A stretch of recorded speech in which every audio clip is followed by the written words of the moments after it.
आता ह्या तुम्ही बघितलं तर वेगळे बेस्टप्लेट. मग तुमची रिक्वायरमेंट कुठलं फुलफिल करेल हे तुम्हाला चेक करूनच कळणार आहे, म्हणजे हे एक्सपिरियन्स बेस कळतात. सो स्टार्टिंगला तुम्हाला एक बेसप्लेट लावायला लागेल, चेक करावं लागेल की ओके हे ऑप्शन आहे, यात तो ऑप्शन नाही आहे, यात हा ऑप्शन आहे. मग अशा प्रकारे तुम्ही जर सगळे बघितले तर majority of the time US baseplate that is 1047 किंवा 1004 हे दोन तुम्हाला भरपूर झाले. यात तुम्हाला सगळं रिक्वायरमेंट फुलफिल होते बेसप्लेटच्या. ही जर बेसप्लेट बघितली 1004, ही प्लेट अशी की ज्याला स्टिफनर्स नाही, म्हणजे जर मला इथे स्टिफनर्स नसतील, जस्ट एक रॅन्डम प्लेट असेल तर मी हा वाला यूज करेन. यांनी बी येतं तसं करता, असं काही नाही की यांनी करता येणार नाही, बट त्यांनी दिलं ऑप्शन की जर स्टिफनर असतील तर मी हा यूज करेन. आता ह्यात पण कसा ऑप्शन येतो की स्टिफनर्स कुठे लागणार आहे. जर मी डबल क्लिक केलं आणि बघितलं या इमेज, तर या इमेजमध्ये जर तुम्ही बघितलं तर इकडे त्यांनी नंबर दिले प्रत्येक स्टिफनरला, म्हणजे मी एवढेच स्टिफनर लावू शकतो ह्या कॉम्पोनंटचे यूज. याच्या व्यतिरिक्त जर कुठला मला स्टिफनर लावायचा असेल तर एकतर मला तो मॅन्युअली करावा लागेल किंवा मग दुसरा कॉम्पोनंट बघावा लागेल ज्याच्यात त्या लोकेशनला स्टिफनर असेल. सो अकॉर्डिंग टू रिक्वायरमेंट जसं स्टिफनर असेल, जशी बेसप्लेट असेल त्याप्रमाणे यूज होईल. US बेसप्लेट मेजॉरिटी यूज होते. सो ही सिलेक्ट करतो मी, कॉलम सिलेक्ट करतो, मिडल मोस्ट प्लेट. आता या प्लेटमध्ये मी जर डबल क्लिक केलं या कंपोनंटला तर पहिले बघितलं तर हे सगळं स्टिफनर बद्दल दिलं. सो इथे मला आता काही व्हॅल्यू तर टाकायची नाही. जर मला इकडे कॉर्नरला लाईन द्यायचं असेल म्हणजे इथे, तर मी त्या व्हॅल्यू इथे देऊ शकतो, बट त्याची पण आता रिक्वायरमेंट आहे. सो मी पार्ट्समध्ये आता प्लेट परत तसंच. आता प्लेट म्हणजे काय मला माहिती नाही, सो मी एक रॅन्डम व्हॅल्यू टाकेल, चेक करेल. पण याच्यामध्ये प्लेट म्हणजे की तुमची बेस प्लेट आहे, थिकनेस द्या, मॉडिफाय करा.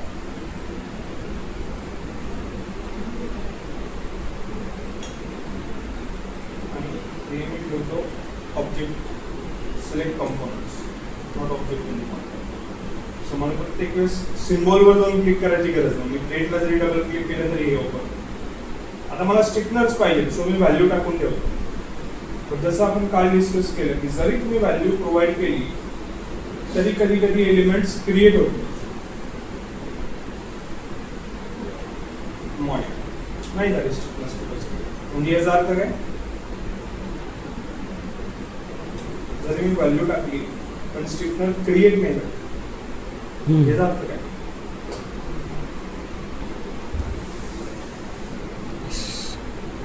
मला कुठेतरी ऑन करावं लागेल. इमेज मला अशी बघावी लागेल याच्यामध्ये की जिथे मला ऑन करता येईल. सो हे स्टिफनर्स क्रिएट होतील. आणि तुम्ही बघितलं स्टिफनर्स 1 2 4 5 3 6 7 8. याचा अर्थ काय, या इमेजमध्ये 1 2 4 5 आणि जे मधले म्हणजे इथे लागलाय, इकडे लागलाय, इकडे लागलाय, त्याला 3 6 7 8 नाव. ठीक. की प्रोफाईल काय असतं. आता तुम्ही जर समजा एक जस्ट रॅन्डम बघितलं तर कसं असतं, तुमचं फाउंडेशन असतं, त्याच्यावरती पेडेस्टल असतो आणि त्याच्यावर असतो तुमचं स्टील कॉलम. हे एकदम बेसिक गोष्ट आहे. या टाईपमध्ये तुमचं पूर्ण स्ट्रक्चर क्रिएट असतं. तर असतं स्टील कॉलम आणि या स्टील कॉलमवर असते तुमची बेस.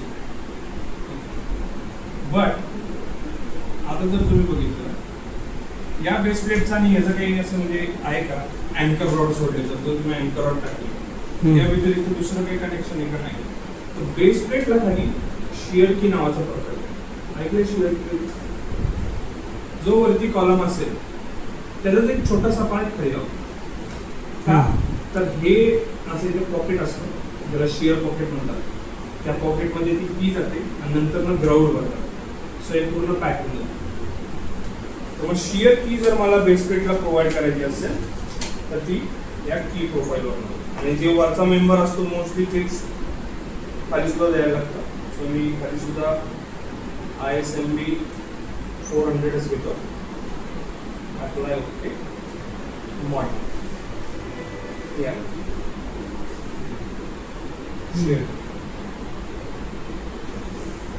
नेक्स्ट याच्यामध्ये पॅरामीटर्स मध्ये इकडे बघतो. तर मला काही ऑफसेट वगैरे द्यायचं नाहीये.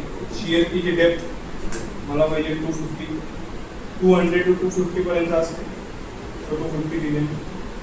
जनरल सेम राहणार, काही चेंजेस नाही. बोल्ट्स. आता बोल्ट्स आपल्याला नाही द्यायचे, आपल्याला काय द्यायचे अँकर रॉड्स. सो इथे आता मी काही करत नाही, हे सर्व स्टिफनेस मिळतो. आता इथे बघा नंबर दिला 1 2 3 4 5 6 आणि म्हटलं 7. आता आपण इकडे काय केले, आपण इकडे पण व्हॅल्यू दिली, इथे पण व्हॅल्यू दिली. म्हणजे काय 1 2 4 5 3 6 7 1 2 4 5 3 6 7 आणि 8. सो इथे नंबर टाकायला 1 टाकलं, तुम्ही मॉडिफाय केलं तर फक्त 1 मध्ये येणार. स्पेस 2 टाकलं, 4 आणि 5 पाहिजे, स्पेस 4 स्पेस 5. केलं आपण हे ऑफ करून देऊ. मोबाईल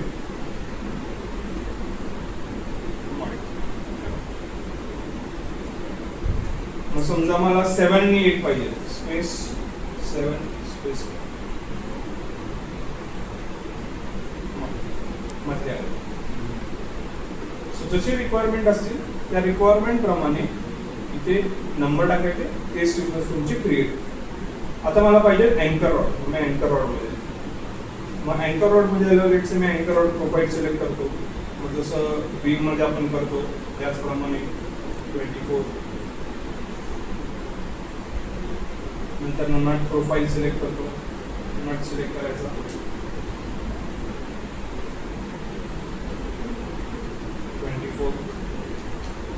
नंतर वॉशर प्लेट, प्लेट वॉशर, याचे सगळे प्रोफाईल द्यायची.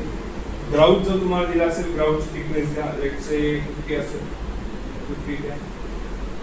Above which slope, below which slope, हे मी थोडं सांगतो काय. आणि इथे मला पाहिजे बेस प्लेट विथ अँकर रॉड्स, ते पण सिलेक्ट करायचं. मॉडिफाय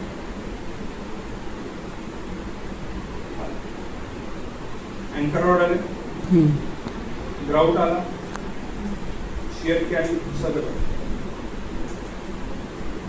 बट आता मला इथे फक्त रॉडचे लोकेशन ॲज पर बोल्टिंग देते, तर ते मला इकडे द्यायला. लेट्स से इकडून मी 125 देतो, 125 देतो. सेम थिंग दोघांमध्ये डिस्टन्स असेल लेट्स से 350.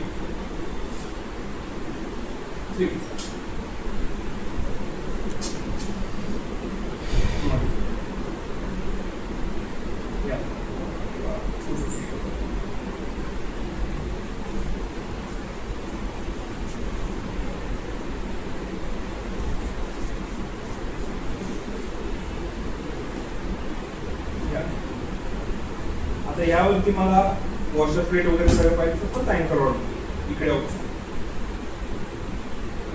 जे जे रिक्वायरमेंट आहे त्याला येस म्हणा. आणि जर बॉटमला पण पाहिजे असेल, बॉटमला पण येस.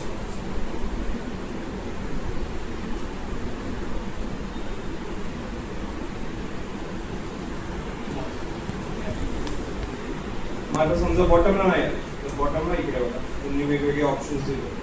आम्हाला हा ऑप्शन मला पाहिजे, त्याला हे नट वगैरे सगळं. आता ह्या अँकर रॉडची लेंथ पण तुम्ही मॅनिप्युलेट करू शकता. इकडून टोटल लेंथचं ऑप्शन दिले, लेट्स से 900 असेल, मॉडिफाय याला 900. बेस प्लेट टॉप पासून तुम्हाला हा जो नट आहे किती वरती पाहिजे ते तुम्ही इथून चेंज करू शकता. लेट्स से मोस्टली 100 120 150 पर्यंत असतं या टाईपमध्ये. हे तुमची बेस प्लेट रेडी झाली. याला तुम्ही अप्लाय ओके म्हटले, याचा अर्थ आहे की ही बेस प्लेट आता सगळीकडे कॅरी करतो. आणि याच्यामध्ये अजून एक ऑप्शन येतो, तो म्हणजे सिलेक्ट करा, right click, copy special to another object. याचा काय होईल, सिलेक्ट. आता जरी इथं ओरिएंटेशन वेगळं आहे तरी सुद्धा ती ओरिएंटेशन प्रमाणेच ऍडजस्ट होणार. सो मला फक्त काय करायचं आहे, प्रत्येक कॉलमला सिलेक्ट करू. ओरिएंटेशन वगैरे तिथं काही संबंध आहे. जर कॉलमची काय म्हणतात त्याला साईज चेंज झाली तर मला चेक करावं लागेल, कारण का मग तेव्हा बोल्ट होईल त्याप्रमाणे चेंज होईल. किंवा बेस प्लेटची लेंथ विड्थ पण चेंज होईल. बट जर साईज चेंज नसेल कॉलमची, कुठे ओरिएंटेशन असेल फक्त, मला फक्त तेच कॉपी करायचं. Base plate copy.